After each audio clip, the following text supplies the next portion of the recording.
கண்ணுக்கு இதமான கருவேப்பிலை.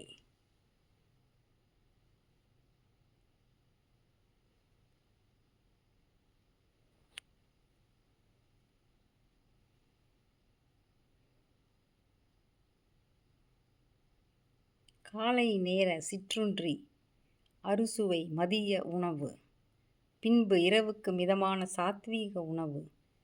இந்த இலை இல்லாமல் ஒரு சமையலும் இல்லை. எந்த சமையலும் இது இல்லாமல் ருசியும் வருவதில்லை. அடடா, இந்த மகத்தான இலைக்குத்தான் என்ன ஒரு மனம்! நமக்கு பல சத்துக்கள் தரும் கண்ணுக்கு குளுமையான இந்த கருவேப்பிலை, அடடா, எனக்கு மிகவும் பிடித்தமானது.